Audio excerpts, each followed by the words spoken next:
জয়পুর নামে একটি ছোট্ট গ্রামে বাসন্তী তার ছেলে মেয়েকে নিয়েই থাকতো। তবে দুদিন হয়েছে বাসন্তী তার ছেলেকে বিয়ে দিয়েছে।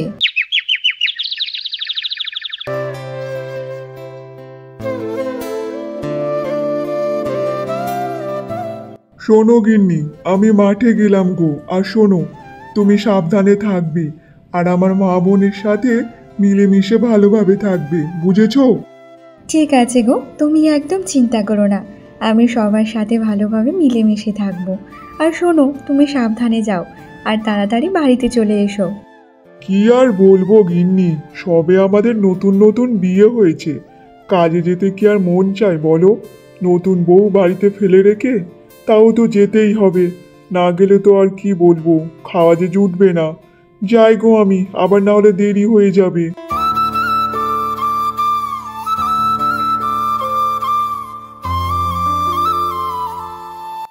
আরে খোকা, তুই কাজে যাচ্ছিস কি বাবা?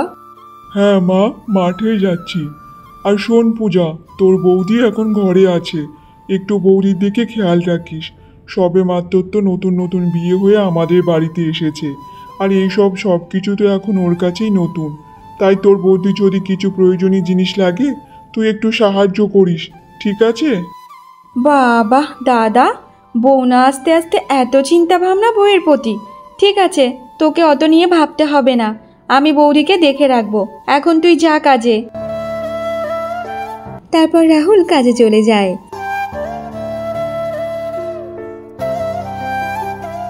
মা, দেখেছো তো তোমার ছেলের আবভাবটা কেমন হয়ে গেছে?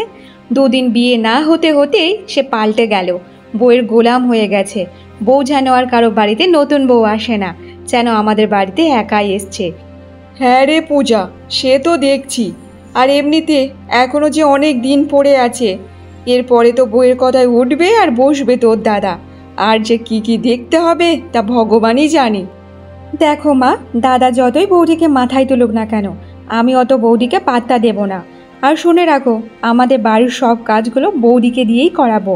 আমার যাবতীয় যা যা কাজ হয় সব বৌদিকে দিয়ে করাবো, তখন দেখবো বৌদি কি করে। সে আর বলতে রে পূজা, বৌমার তো তিন কুলে কেউ নেই, মা মরা অপয়ামী, আর জুটেছে তো জুটেছে, আমাদের কপালে এসে জুটেছে। আর এমনিতে আমরা তো একটা ফ্রিতে একটা কাজের লোক পেয়ে গেছি, ওকে দিয়ে তো বাড়ির সব কাজ করাবো। হ্যাঁ মা, ঠিকই বলেছ। বৌদিকে না পটের বিবি হয়ে বাড়িতে ঘুরতে দেব না, এমন টাইটে রাখবো তখন বৌদি বুঝতেই পারবে। চলো তো দেখি মা, মহারানী এখন কি করছে সেটা দেখে আসি চলো। তারপর বাসন্তী আর পূজা সে মায়ের ঘরেতে যায়।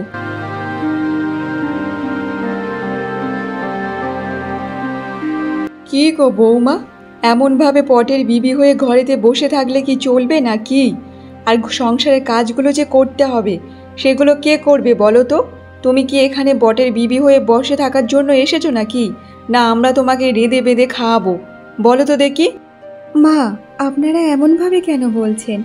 আমি তো এই বাড়িতে কিছুই জানি না, আপনারা আমাকে শিখিয়ে দিলে আমি অবশ্যই সব কিছু করব। বলুন না মা, আমাকে কি কাজ করতে হবে, আমি সব কাজ করে দিচ্ছি। কেন বৌদি, বিয়ের আগে কি বাড়িতে কোনো কিছু কাজকর্ম করতে না নাকি? নাকি শুধু টোটো করে ঘুরে বেড়াতে বাড়ি? না তোমার মরা বাপ মা তোমাকে কোনো কিছুই শেখায়নি? বলো তো দেখি। দিদি, আমার মরা বাবা মাকে ধরে এখানে কেন টানছো? যা বলার আমাকে বলো, আমি যদি কিছু ভুল করে থাকি তাহলে আমাকে বলো। আমার বাবা মাকে এমনভাবে বলবে না, কারণ আমার বাবা মা আর এই পৃথিবীতে নেই যে। আর হ্যাঁ, আমার বাবা মা আমাকে সব কিছু শিখিয়েছে। তোমরা বলো কি কি করতে হবে, আমি সব কিছু এক এক করে কাজ করে দেব। বাবা, দেখেছো মা, দেখেছো তোমার বৌমার কাণ্ড দেখো, একটু কিছু বললেই সঙ্গে সঙ্গে মুখে মুখে তর্ক করতে থাকে। কি আর বলবো, মুখে তো ধান দিলে খই ফোটে। দেখো বৌমা, তোমার সাথে আমরা বেশি কথা বলতে চাই না। সংসারের যা যা কাজ আছে আজকেকার পর থেকে সব কাজ তুমিই করবে। আর হ্যাঁ, আমরা একটাও কাজে কোনো হাত দেব না। বৌমা যখন এনেছি বাড়িতে, বৌমার দায়িত্ব সব সংসারটাকে সামনে রাখার। আর আজকেকার পর থেকে তুমিই সব কাজ করবে। যাও, এখন গিয়ে খাবার বানাও। ঠিক আছে মা, আপনি কোনো চিন্তা করবেন না, আমি এক্ষুনি গিয়ে রান্নাটা বসিয়ে দিচ্ছি। এরপর মায়ার সে রান্না বসাতে চলে যায়।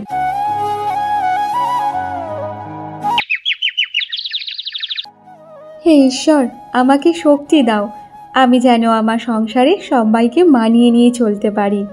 আর আমার শাশুড়ি মাকে আমি আমার মায়ের জায়গা দিয়েছি। সেই কোন ছোটোবেলায় আমার মাকে আমি হারিয়েছি, মায়ের ভালোবাসা তেমনভাবে পাইনি। আমার শাশুড়ি মা যেন আমাকে একটু মেয়ের মতো ভালোবাসে, তাতেই আমার হবে।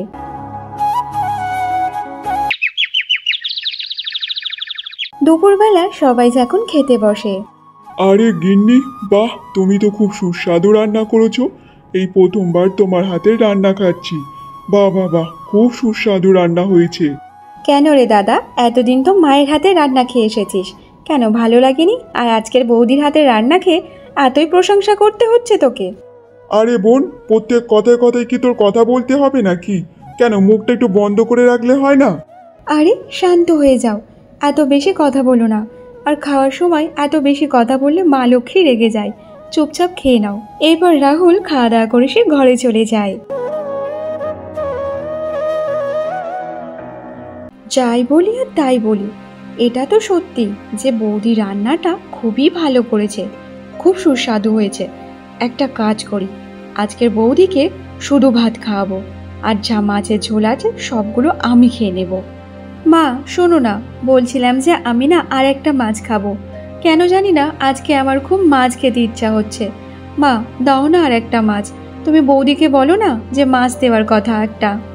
আরে পূজা মা, এই ব্যাপার? তোর যখন মাছ খেতে ইচ্ছা হচ্ছে তা খা না, তোকে কে বারণ করেছে বলতো? আচ্ছা বৌমা শোনো, আমার মেয়ে পূজাকে আর একটা মাছ দাও তো দেখি। ও মুখ ফুটে যখন মাছ খেতে চেয়েছে তখন ওকে একটা মাছ দাও দেখি। একটুখানি ঝোল আর একটা মাছ বেঁচেছিল, তবু সেটা মায়ার জন্য। আর মায়া সেখানে ভাবতে থাকে, আরে একটাই তো মাছ পড়ে আছে, আর তবু সেটা আমার জন্য। যদি আমি ওকে দিয়ে দিই মাছটা, তাহলে যে আমাকে শুধু ভাত খেতে হবে।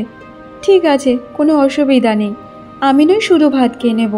ওকে তার চেয়ে বরং মাছটাই দিয়ে দিই, কারণ যখন মাছটা ওর খেতে ইচ্ছা হয়েছে দিয়ে দিই। আর এমনিতেও আমার ছোট বোন হয়। তারপর মায়া সে পূজাকে মাছটা দিয়ে দেয়।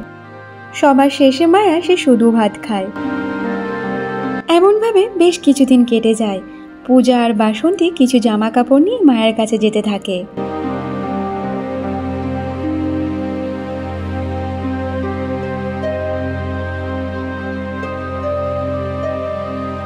আরে মুখ পুরি, এখনো কলতলায় বসে বসে থালা বাসনগুলো মেজেই যাচ্ছিস।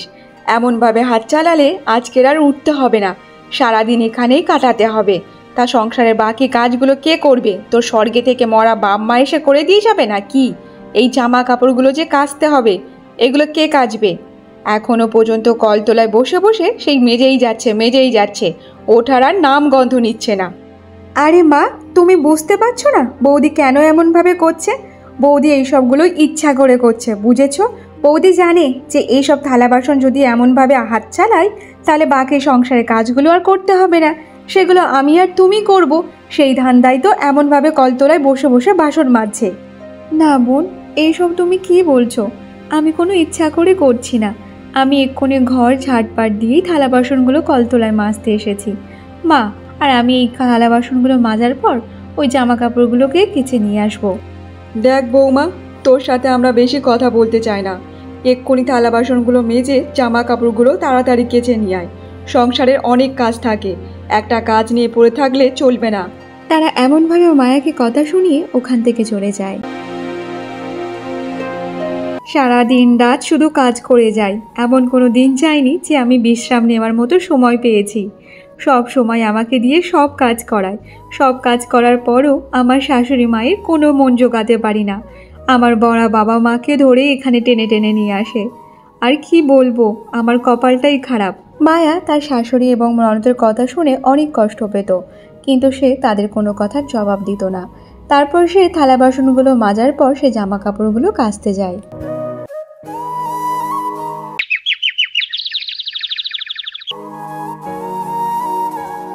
মায়া যখন জামা কাপড় কেচে বাড়ি ফিরছিল তখন রাস্তায় তার একটা বান্ধবীর সাথে দেখা হয়ে যায়। আরে কুসুম, তুই আমাদের পাড়ায় কি করছিস রে?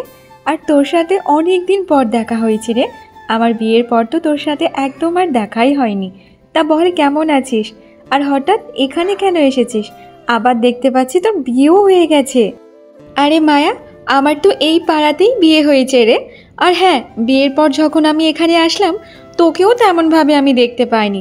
তুই কি তেমন বাইরে বেরোস না নাকি বাড়ি থেকে, বল তো দেখি। আর কি বলি বলতো কুসুম, সংসারে কাজকর্ম করতে করতে পুরো হিমশিম খেয়ে যাচ্ছি।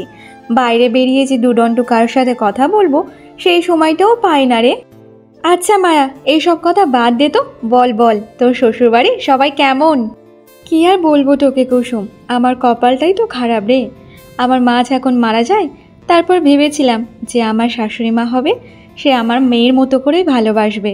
কিন্তু আমি আমার ননদকে, মাকে অনেক ভালোবাসি, তাদের সব সময় সব কাজ করে দিই।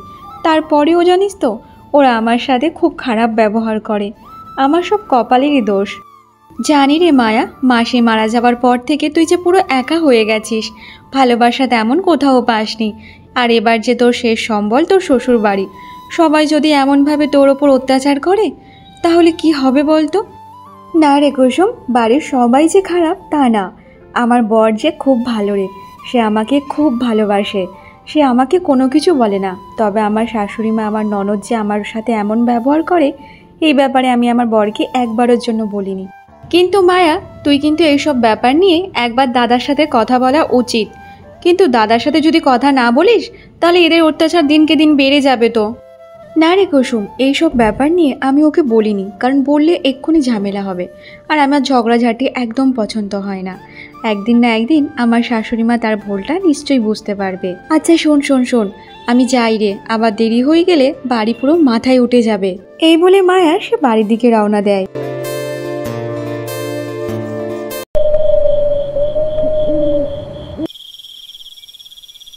কি গো গিন্নি, এতদিন তো হয়ে গেল আমাদের বাড়িতে আছো, তোমার কোনো অসুবিধা হচ্ছে না তো? না গো, আমার কোনো অসুবিধা হচ্ছে না। আর তুমি অত চিন্তা করো না তো, এখন তো আস্তে আস্তে আমি পুরানো হয়ে যাচ্ছি। গিন্নি, তুমি যতই পুরনো হও না কেন, আমার কাছে সারা জীবন তুমি নতুনই থাকবে। একবার কি ওকে বলবো? ওর মা বোন আমার উপর সব সময় অত্যাচার করে। না না, থাক থাক, বলবো না। যদি আবার বললে ও বিশ্বাস নাও করতে পারে, আবার ওদের সাথে ঝগড়াও করতে পারে। আমি এত ঝোট ঝামেলা ঝগড়া চাই না, তার চেয়ে না বলাই ভালো। যেমন আছি তেমনই থাকি। কি গো গিন্নি, এত কি ভাবছো বলো তো? কি হয়েছে, কি বলো তো দেখি, কি ভাবছো তুমি? এটাই ভাবছিলাম যে কপাল করলে এমন শ্বশুরবাড়ি পাওয়া যায়। সত্যি আমার কপালটা অনেক ভালো যে তোমার মতো এত ভালো একটা স্বামী পেয়েছি। আচ্ছা গিন্নি, থাক থাক, আমার আর অত প্রশংসা করতে হবে না। তুমি আবার একটু আমার নামে বেশি বেশি বলছো। দেখো, যে ভালো হয় সে নিজে থেকেই জানে না যে সে কতটা ভালো, কিন্তু তার সাথে যে থাকে সেই জানে যে সে কতটা ভালো।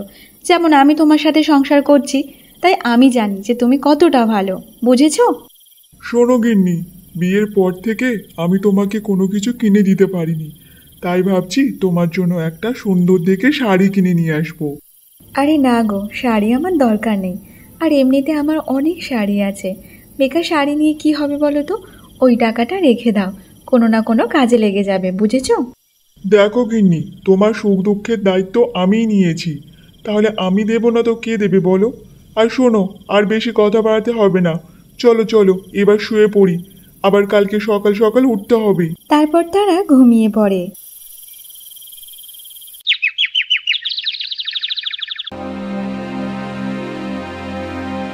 দেখো মা, তোমাকে একটা কথা বলি। আর দাদা না, তোমার আর ছেলে নেই, বুঝতে পেরেছো? সে এখন বৌদিরই হয়ে গেছে, বারবার শুধু বৌদি বৌদি করতে থাকে। কাল তো রাতে শুনলাম আজকে নাকি বৌদির জন্য একটা সুন্দর দেখে শাড়ি নিয়ে আসবে। কই মা, তোমার আর আমার জন্য এখনো পর্যন্ত জামা শাড়ি দিয়েছে? সেই তো বৌদি নেই, পাগল হয়ে যাচ্ছে, শুধু বৌদি বৌদি করেই যাচ্ছে। কি আর বলি বলতো পূজা, বুঝতেই পারি না।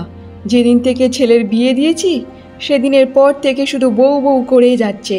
কি আর বলবো, আর জানি না এই কাল লাগেনি কি বশ করেছে আমার ছেলের ওপর, তা কে জানে। বউয়ের কথায় ওঠে আর বসে, ওঠে আর বসে। মা, তুমি অত চিন্তা করো না তো, একবার দাদাকে আনতে দাও না শাড়িটা, তারপর দেখাবো মজা। বৌদিকে ওই শাড়িটা পরতে দেবো না, ওই শাড়িটা আমি নিয়ে নেব। আর হ্যাঁ মা, তোমার কিছু পুরানো শাড়ি ছেঁড়া করা, ওইগুলো বৌদিকে দেবে, বৌদি ওইগুলো পরার যোগ্য আছে। বুঝেছো? এই কথাটা তুই মন্দ বলিস নি রে পূজা, তুই একদম ঠিকই বলেছিস। এই না হলে তুই আমার মেয়ে? বাহ বাহ বাহ, তোর মাথায় যে কি বুদ্ধি, কি বলবো রে মা। তারপর দুপুরবেলা রাহুল কাজ থেকে বাড়ি ফেরার পথে মায়ের জন্য একটা নতুন দেখে শাড়ি কিনে নিয়ে আসে।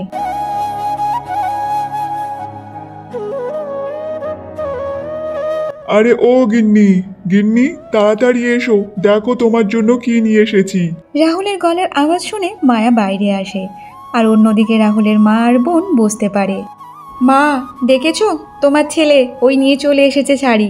চলো চলো আমরা ওখানে যাই, গিয়ে দেখি কি হচ্ছে না হচ্ছে।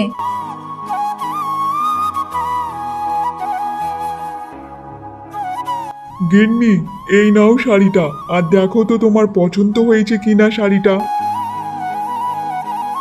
হ্যাঁ গো, শাড়িটা সত্যি খুব সুন্দর, আর তেমন সুন্দর মিষ্টি কালার। সত্যি খুব সুন্দর শাড়ি, আর আমাকে পরলেও খুব সুন্দর লাগবে। আরে গিন্নি, তুমি যাই কিছু পরো না কেন তোমাকে খুব সুন্দর লাগে, তুমি তো আমার সুন্দরী বউ। কত দেখবো আদিক্ষেতা, তুই একবার যা না এখান থেকে, তারপর দেখি তোর বউ ওই শাড়ি কিভাবে পরে আর কত সুন্দর লাগে, দেখাচ্ছি তারপর মজা। আচ্ছা গিন্নি শোনো, আমি পুকুরেতে গিয়ে একটা ডুব দিয়ে আসি, আর তুমি ভাত বাড়ো, আমি আসছি। এই বলে রাহুল ওখান থেকে চলে যায়। বৌদি, দাদা তোমাকে যে শাড়িটা দিয়েছে সেই শাড়িটা আমাকে দিয়ে দাও। এই শাড়িটা তোমার পরতে হবে না। মায়ের কিছু ছেঁড়াখোড়া শাড়ি আছে, পুরানো শাড়ি আছে, সেই শাড়িগুলো তুমি পরবে। কিন্তু দিদি, তোমার দাদা যে এটা আমাকে ভালোবেসে দিয়েছে, এই বিয়ের পর প্রথম আমাকে কিছু জিনিস আমাকে উপহার দিয়েছে। এটা আমি তোমাকে কি করে দিই বলো? আমার যে অনেক শাড়ি আছে, তার মধ্যে তুমি যে কোনো একটা শাড়ি পছন্দ করে নাও না। না, আমার অন্য কোনো শাড়ি চাই না, আমার এই শাড়িটা দাও। আর যদি না দাও তাহলে এর ফল কিন্তু খুব খারাপ হবে, বলে দিচ্ছি। এ কাল্লাগিনি, শাড়িটা আমার মেয়েকে দিয়ে দে বলছি, তা না হলে চালা কাঠের বাড়ি এমন মারা মারবো, এই শাড়ি পরা তোর ঘুঁচে যাবে, বুঝেছিস? মায়া তার শাশুড়ি এবং ননদের এমন কথা শুনে অনেক কষ্ট পায়। তারপর ওই শাড়িটা তার ননদকে দিয়ে সে ওখান থেকে চলে যায়। দেখতে দেখতে এমনভাবে বেশ কিছুদিন কেটে যায়। আচ্ছা শোনো না, একটা খুশির খবর আছে। হ্যাঁ গিন্নি, বলো না, কিসের খুশির খবর? জানো তো, তুমি না বাবা হতে যাচ্ছ, আর এটা আজকের আমি জানতে পারলাম। আর হ্যাঁ, আমি না এই খুশির খবরটা বাড়ির কাউকে এখনো দিইনি, সবার প্রথমে তোমাকেই জানিয়েছি। আরে গিন্নি, এটা তুমি আমাকে কি শোনালে? সত্যি, এটা তো আমার জীবনের সবচেয়ে বড় খুশির খবর শোনালে। দাঁড়াও দাঁড়াও, আমি গিয়ে মা আর বোনকে খবরটা দিয়ে আসছি, ওরা অনেক খুশি হবে। আরে না না, এখন তোমাকে দিতে হবে না, আর কিছুদিন অপেক্ষা করো, তারপর আমরা দুজন মিলে এই খবরটা ওদেরকে দেব, তখন দেখবে ওরাও অনেক খুশি হয়ে যাবে। আরে গিন্নি, খুশির খবর কেউ এরকম চেপে রাখে নাকি? তুমিও না? আচ্ছা ঠিক আছে, যখন তুমি বলতে চাইছো না পরে বলবে, ঠিক আছে তাহলে পরেই বলো। হ্যাঁ গো, আজ আমি খুব খুশি যখন আমি প্রথম জানলাম যে আমি মা হতে চলেছি। একটা মায়ের কাছে এর থেকে খুশির জিনিস আর হতেই পারে না। আমার ছেলে হোক কিংবা মেয়ে হোক, সে যেন সুস্থ স্বাভাবিক আমার কোলে আসে। আচ্ছা শোনো গিন্নি, এবার থেকে তোমাকে অত বেশি কাজকর্ম করতে হবে না। আমাদের যে ঘর আলো করে আসছে তার দিকে একটু খেয়াল রাখবে, বুঝেছো? বাবা, সে আসতে না আসতে তার এতটা খেয়াল? আচ্ছা ঠিক আছে, তুমি চিন্তা করো না, আমি তাকে যত্ন সহকারে রাখবো ভালোভাবে। দেখতে দেখতে এমনভাবে আরও বেশ কিছুদিন কেটে যায়, আর মায়া তখন রান্নাঘরে রান্না করছিল, আর অন্যদিকে মায়ের শাশুড়ি আর ননদ তারা বলতে থাকে। দেখ পূজা, এমনভাবে চলতে পারে না। এখন দেখতে পাচ্ছি আমার ছেলে বউভক্ত হনুমান হয়ে গেছে। না না, এটা মেনে নেওয়া যায় না, এবার কিছু একটা ব্যবস্থা করতে হবে। হ্যাঁ মা, সেটাই তো দেখতে পাচ্ছি, তোমার ছেলে এখন তোমার হাতে আর নেই, বুঝতে পেরেছো? সে তো এখন তার বউয়ের হয়ে গেছে। আর সব থেকে বড় কথা, এখন করে দেখতে পাচ্ছি বৌদি কোনো কাজ করতে গেলে দাদা বারবার মানা করে, কেন তা কে জানে, বুঝতেই পারি না। বউয়ের প্রতি এত দরদ কেন উঠলে তা কে জানে। হ্যাঁ রে পূজা মা, সেটাই তো দেখছি। শোন, এবার যা করতে হবে তাড়াতাড়ি করতে হবে, এই সব আর বেশি বাড়তে দেওয়া যাবে না। শোন শোন, একটা কথা বলি, বৌমা এখন রান্নাঘরে রান্না করছে, চল আজকের ওকে আগুনে পুড়িয়ে মারবো, তাহলে সবাই এটা ভাববে যে রান্না করতে করতে ও মারা গেছে পুড়ে, ঠিক আছে? হ্যাঁ মা, এইটা তুমি কিন্তু ঠিকই বলেছ, মন্দ বলনি। চলো, আজকের বৌদির শেষ দিন হবে। তারপর তারা রান্নাঘরে যায়। তারপর পূজা সে মায়ের গায়ে গিয়ে কেরোসিন তেল ঢালে। তখন মায়া বলতে থাকে, আরে দিদি, এটা তুমি কি করছো? আর কেরোসিন তেল নিয়ে আমার গায়ে কেন দিচ্ছ? আমি যে আগুনের সামনে বসে আছি, এক্ষুনি যে আমি জ্বলে পুড়ে ছাই হয়ে যাব। বৌদি, তোমার গায়ে এমনি এমনি কেরোসিন তেল ঢালছি না, আজকে তোমাকে উপরে পাঠাবো বলে, বুঝেছো? আর আজকের আমাদের বাড়ি তোমার শেষ দিন, তোমার মুখ আর আমাদের দেখতে হবে না। দিদি, এমনটা করো না আমার সাথে। আমি যে বাঁচতে চাই, সংসার করতে চাই, তোমাদেরকে নিয়ে ভালো থাকতে চাই। আমার সাথে এমনটা করো না মা, তুমি একটু বোঝাও না। আরে পূজা, দাঁড়িয়ে দাঁড়িয়ে কি দেখছিস বলতো? তাড়াতাড়ি গায়ে আগুনটা লাগিয়ে দে। এমনভাবে তুই দাঁড়িয়ে দাঁড়িয়ে কিছু দেখিস না, সময় চলে যাচ্ছে, বুঝেছিস? মায়ের গায়ে যখন আগুন লাগাতে যাবে ঠিক সেই সময় রাহুল চলে আসে বাড়িতে। ছি মা, ছি, আমার ভাবতেও লজ্জা লাগছে যে তুমি আমার মা আর তুই আমার বোন। তোমরা একটা মেয়ে হয়ে আর একটা মেয়ের ওপর এমন অত্যাচার করছো। এখনো তোমরা আসল ঘটনাটা জানো না। আর হ্যাঁ মা, তুমি দিদা হতে যাচ্ছ। মায়া অন্তঃসত্ত্বা, আর মায়া আমাকে বলেছিল এই খুশির খবরটা আমরা দুজন মিলেই তোমাদেরকে জানাবো। কিন্তু তার আগে তো তোমরা এমনভাবে চিন্তা ভাবনা করে রেখেছো। আজ থেকে আমি আর এই বাড়িতে থাকবো না। আমি আমার বউকে নিয়ে এখান থেকে চলে যাব। আরে খোকা, এটা তুই কি বলছিস বাবা? বৌমা অন্তঃসত্ত্বা আর আমি দিদা হতে যাচ্ছি? এই ব্যাপারে তোরা তো আগে আমাকে জানাসনি। আমি বৌমার ক্ষতি চাইতে চাইতে এতটা নিচে নেমে গেছি যে আমি ভুলে গেছি যে ও একটা মেয়ে, আমিও একটা মেয়ে। তোমরা যাই বলো মা, আমার শোনার দরকার নেই। যেখানে আমার বউয়ের কোনো সুরক্ষা নেই, সেখানে আমি আমার বউ বাচ্চাকে রাখতে চাই না। আমরা আজই এই বাড়ি ছেড়ে চলে যাব। না খোকা, না যাস না খোকা। আমি যে অনেক বড় পাপ করেছি, আমি আর করব না, এমনটা আর করব না। বৌমা, আমাকে ক্ষমা করে দাও মা, ক্ষমা করে দাও। বৌদি, আমাকে ক্ষমা করে দাও। আমি জানি আমি যা পাপ করেছি তা ক্ষমার যোগ্য না, তা সত্ত্বেও তুমি আমার ক্ষমা করে দাও বৌদি, ক্ষমা করে দাও। আর কখনো এমনটা করব না। না মা, তোমরা এমনভাবে বলো না। আমি যে তোমার মা বোন হিসাবেই ভালোবাসি, আর তোমরা যদি এমনভাবে আমার সামনে বলো ক্ষমা চাও, সেটা আমার ভালো লাগবে না। আর ভুল মানুষ মাত্রাই করে। তুমি যে এটা বুঝতে পেরেছো, এটাই আমার কাছে অনেক। আচ্ছা শোনো, তুমি এবারের মতো ওদেরকে ক্ষমা করে দাও, এমনটা করো না। এবার থেকে আমরা সবাই মিলে এই বাড়িতে মিলেমিশে থাকবো। তারপর রাহুল তার মা বোনকে ক্ষমা করে দেয়। তারপর থেকে তারা খুশি খুশি জীবন কাটাতে থাকে সবাই।